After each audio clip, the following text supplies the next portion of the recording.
mattina a Mestre un ottantenne di Marghera stava per salire sul tram quando le porte si sono chiuse lasciandolo a terra, mentre il carrello che portava con sé è rimasto bloccato all'interno. Pedone miracolato a Mestre nei pressi della stazione dei treni dopo essere scampato all'impatto di un'auto. Fuori controllo il fatto in via Trento, una laterale di via Piave. Strage del bus di Mestre, chiuse le indagini, ora si attendono le comunicazioni legali, diretti interessati e potrebbero emergere anche nuovi indagati. Premiati in comune a Venezia Stefano Bonassi e la figlia Sara che hanno salvato un cinquantenne caduto in Rio Sant'Alvise. Il video del loro intervento, l'emozione nel loro racconto. Hanno aggredito, picchiato e rapinato un 27enne in un parco di Zero Branco, spedizione punitiva per un debito di droga, individuati 5 ventenni di Mogliano e Marcon. Maggioranza in bilico a Chioggia, il sindaco cerca di ricompattare le forze politiche, duro il PD che chiede le dimissioni mentre Armelao si dice tranquillo e al lavoro per ritrovare i numeri di cui ha bisogno. Buonasera, ben ritrovati dalla redazione di Venezia. Dunque questi i titoli in primo piano, la cronaca con una tragedia sfiorata. Questa mattina a Mestre un ottantenne di Marghera stava per salire sul tram quando le porte si sono chiuse lasciandola a terra, mentre il carrello che portava con sé è rimasto bloccato all'interno. Questa mattina sono andata a Mestre con il carretto, prendo il tram per essere più sicura. Alla fermata di Padri Cappuccini, -5 a mezzogiorno, è passato il tram. A quel punto la signora, ottantenne di Marghera, ha cercato di salire sul mezzo col suo carrello, ma quella che doveva essere una semplice manovra si è trasformata in un incubo, sfiorando la tragedia. C'era gente, sono saliti e io sono rimasta a metà porta. Avevo il carretto mi è entrato dentro e io sono rimasta fuori, ho rischiato di essere stata strascinata dal tram perché avevo il braccio bloccato, ho pestato, ho gridato, il carretto mi è rimasto dentro del tram e io sono rimasta come una scema senza documenti, ho pagato 1 anno di abbonamento.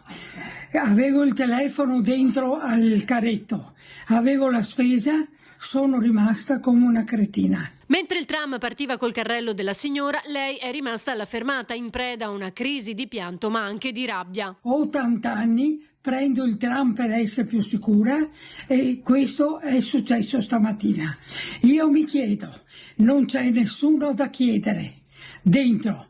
Dove andiamo noi a protestare? È impossibile con la CTV a parlare. Dove andiamo? Io ho rischiato di essere buttata per terra. Ho 80 anni. È una vergogna. Poco dopo, una ragazza che era a bordo del tram è scesa alla fermata successiva per tornare indietro e riportare il carrello alla signora Daniela, ancora molto scossa per l'accaduto. Pedone miracolato a Mestre nei pressi della stazione dei treni dopo essere scampato all'impatto di un'auto fuori controllo, il fatto in via Trento, laterale di via Piave. Pedone miracolato in via Trento, laterale di via Piave, vicino alla stazione a Mestre. Lunedì 1 dicembre sono da poco trascorse le 8:30 del mattino quando, immediatamente dopo il passaggio del pedone, questa Panda bianca improvvisamente impazzisce. Completamente fuori controllo, forse a causa dell'intensa pioggia, esce violentemente dalla carreggiata, invadendo quella opposta e terminando la folle, seppur breve corsa, centrando in pieno prima il palo della segnaletica, poi il grosso sostegno metallico che per il forte colpo cade come un birillo insieme all'insegna della vecchia pensione Trento, crollato addosso alla Panda, fermata poco prima da una delle panchine in cemento. La donna, passata pochissimi secondi prima dell'incidente, rimasta incredibilmente illesa insieme al conducente della Panda. Ed ora parliamo della strage del bus di Mestre, chiuse le indagini, ora si attendono le comunicazioni ai legali dei diretti interessati e potrebbero emergere anche nuovi indagati. A poco più di 2 anni dalla strage del bus precipitato dal cavalcavia si chiudono le indagini. A giorni dunque arriveranno ai legali degli indagati le notifiche del 415 bis che precede la richiesta di rinvio a giudizio, che l'accusa dovrà sottoporre al vaglio di un giudice per le udienze preliminari. Potrebbero emergere anche nuovi indagati o posizioni archiviate. Le indagini infatti sono state prorogate 2 volte su richiesta della Procura per cercare di venire a capo dei possibili responsabili. L'ultima concessa proprio alla Guardia di Finanza per permettere di risalire indietro nel tempo e verificare se negli anni in qualche ufficio pubblico responsabile del viadotto fosse scattato l'allarme per quel varco così pericoloso. Finalmente usciamo da un silenzio grave, pesante, che noi abbiamo subito come opposizione, nel senso che noi abbiamo sempre cercato di fare informazione, di chiarire, di cercare con commissioni richieste specificamente di approfondire la cosa, ci è stato sempre impedito. Una tragedia costata la vita a 22 persone, compreso l'autista Alberto Rizzotto, che stava riportando in campeggio il gruppo di turisti.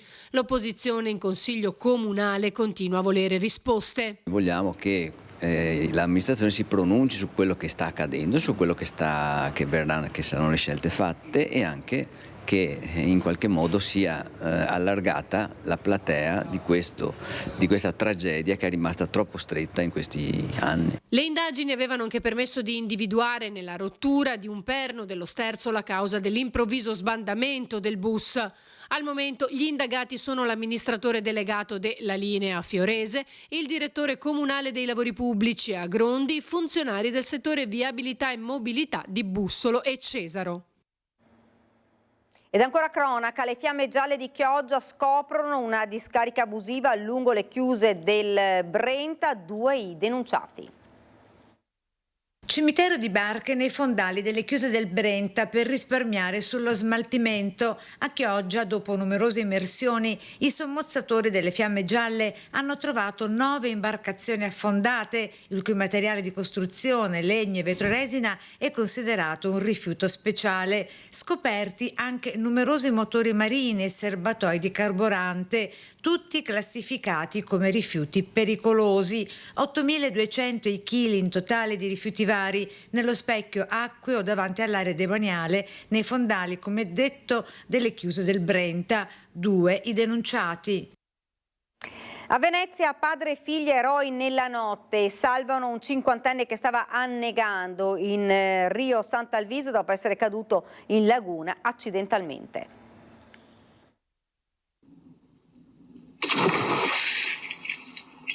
Aiuto! Aiuto! Aiuto! C'è una persona in acqua, papà. Ecco il video che documenta quei drammatici e concitati momenti in cui un gesto di straordinaria generosità ha evitato una tragedia oramai in atto. Poco dopo la mezzanotte in Rio Sant'Alvise a Venezia, un uomo di 50 anni finito in acqua grida disperatamente aiuto. Aiuto! Aiuto! Aiuto! Le sue urla richiamano immediatamente Stefano e Sara Bonassi, padre e figlia. Abitano proprio di fronte a quell'uomo che sta annegando davanti ai loro occhi. Noi siamo usciti e tempestivamente ci siamo messi pronti a montare sopra l'imbarcazione e quindi abbiamo cercato di soccorrere l'uomo tirandolo su con l'aiuto anche di una terza persona. Stefano corre e lì a sporgersi dalla barca per salvare quello sconosciuto e come lui non sa nemmeno nuotare. Mi è venuto proprio l'istinto di andare proprio a pigliare su la persona, proprio praticamente era già morta.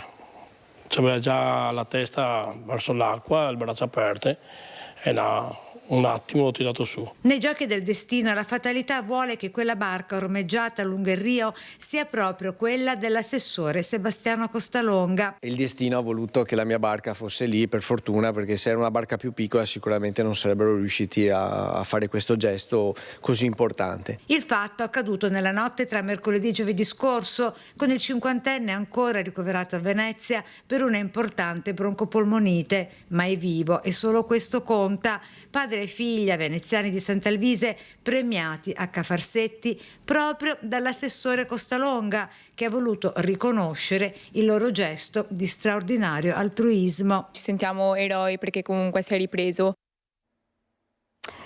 In 7 lo scorso ottobre hanno aggredito, picchiato e rapinato un 27enne in un parco di Zero Branco. Dopo i primi 2 arresti, i carabinieri hanno individuato altri 5 responsabili sottoposti ad obbligo di dimora nei comuni di residenza Mogliano e Marcon.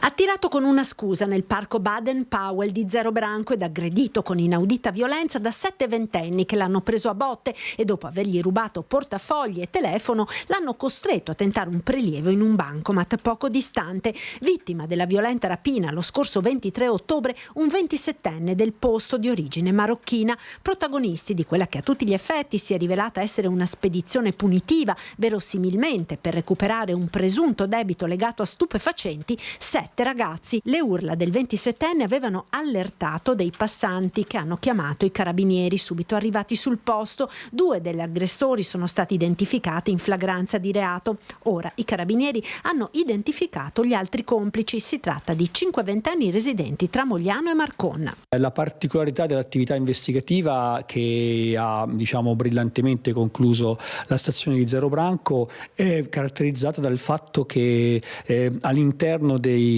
telefoni dei 2 indagati sono state trovate delle chat, in particolare una dove l'aggressione era stata pianificata fino nei minimi particolari, e questo ci ha consentito di arrivare agli altri 5 giovani, nei confronti del quale il GIP, su richiesta della procura, ha emesso 5 provvedimenti di obbligo di dimora con la prescrizione di non uscire di casa dalle 22 alle 07. Il 27enne aggredito è stato medicato al pronto soccorso, ha riportato lesioni con una prognosi di una decina di giorni. Alla fine i rapinatori non sono nemmeno riusciti a rubargli i soldi che volevano prelevarsi al bancomat. Per fortuna la vittima ha sbagliato il codice, quindi grazie a questo suo comportamento è riuscito a far sì che il reato non si consumasse in maniera completa, ed è riuscito anche attraverso le sue grida e la sua richiesta d'aiuto ad attirare l'attenzione dei carabinieri, che sono prontamente intervenuti. Dopo un'inchiesta degli agenti, il questore Bonaccorso ha disposto la chiusura per 15 giorni di un autobar in via Palazzo, a pochi passi dal municipio. Dopo la rissa dello scorso 15 novembre, l'inchiesta ha permesso di ricostruire la dinamica dei fatti, appurando che all'interno del locale era scoppiato il caos. Denunce alcol ai minori e poca selezione dei clienti hanno portato alla chiusura. Si apre la Galleria Contini in Calle Larga 22 marzo a San Marco, una straordinaria mostra dedicata a tutto ciò che luccica. Il colore giallo, quello dell'oro e dei sogni, introduce la gioia e la serenità del Natale. La Galleria Contini, in Calle Larga 22 marzo a San Marco, ha voluto regalare una straordinaria mostra all'oro e a tutto ciò che luccica. Dopo il grande successo dell'esposizione, che si è tenuta a Cortina d'Ampezzo, la mostra, nata da un'intuizione di Leonardo Contini, arriva in Laguna, dove resterà allestita fino ad aprile. Stefano Contini ha convocato artisti di fama mondiale. L'oro è ciò che luccica, io credo che crei felicità, se non altro serenità mentale, quindi questa mostra è stata creata per omaggiare la bellezza nel mondo. Grandi nomi e gioielli, pezzi unici. Non ci sono solo opere d'arte, ci sono anche gioielli. Questi gioielli creati da artisti quali Acciugarri, quali Mitorai, che c'è una mostra straordinaria di Mitorai con i gioielli, e soprattutto con uno stand, una sala dedicata a Riccardo Contini, che ormai è un design di gioielli famosissimo. Invito veramente a vederla perché è unica nel suo genere. Io sono estremamente onorato di giocare in casa oggi, e dopo diversi successi che abbiamo avuto in giro per il mondo con i miei gioielli. Racconto velocemente quello che è il mio lavoro. Noi realizziamo gioielli unici in oro Fairmined, quindi un oro che rispetta chi lo estrae e il territorio di estrazione, raccontando il viaggio di una freccia che ho sognato e che dialoga con la natura. E quindi in ogni gioiello si può vedere questo viaggio. Ed ora siamo alla politica. Maggioranza in bilico nel comune di Chioggia. Il sindaco cerca di ricompattare le forze politiche, ma è a rischio. Duro il PD che chiede le dimissioni, mentre Armelao si dice tranquillo e al lavoro per ritrovare i numeri di cui ha bisogno. Era previsto per il 4 dicembre il terzo consiglio comunale nel giro di meno di una settimana, ma è stato rinviato.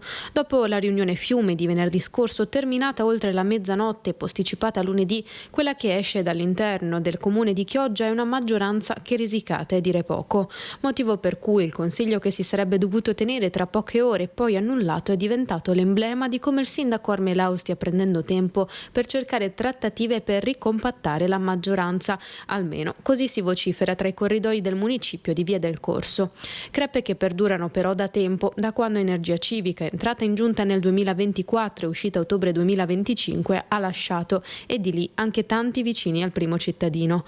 Durissima sulla questione l'opposizione, che parla di peggior momento politico che la città abbia mai affrontato. Tutti i provvedimenti li sono passati 9-8, quindi per un voto di scarto, e quando aveva le inversioni degli ordini del giorno, che avevano una scadenza importante, non aveva gli 11 numeri richiesti. Siamo di fronte a un'amministrazione, a un sindaco che navigano a vista, che non hanno nessuna capacità amministrativa, che sono in guerra fra di loro. Se di guerra interna parlano dei banchi della sinistra, dal canto suo il sindaco rincara la dose, richiamando però la compattezza. A me interessano i fatti, la politica magari dei dispetti a me non appartiene. Poi abbiamo visto l'ostruzionismo che ha cercato di fare la sinistra in consiglio comunale, fare i dispettucci politici che vanno a danno della città. Non dello stesso avviso il PD. Vedremo nei prossimi giorni se l'attaccamento alla sedia reggerà rispetto invece a una crisi ormai sempre più palese. Chieste le dimissioni dunque, ma il sindaco tira dritto. Io auspico sempre, veramente, visto che viviamo tutti nella stessa città, nel massimo senso di responsabilità amministrativa che ogni consigliere, ogni assessore e il sindaco in primis deve avere nei confronti di tutti i cittadini. È ripartita la rubrica dedicata a voi e all'attività realizzata da nonni, nipoti, genitori e associazioni. Vi ricordiamo che basta inviarci dei video della durata di almeno 20 secondi realizzati tenendo il cellulare in orizzontale. Se vorrete potrete fare una breve descrizione del presepe e registrare anche i vostri auguri. Il numero WhatsApp è sempre lo stesso: 351 1755 340. Specificate il vostro nome e cognome e il vostro comune di residenza. E questo è davvero tutto, ora la sigla, poi le previsioni del tempo. Grazie per averci seguito, buona serata.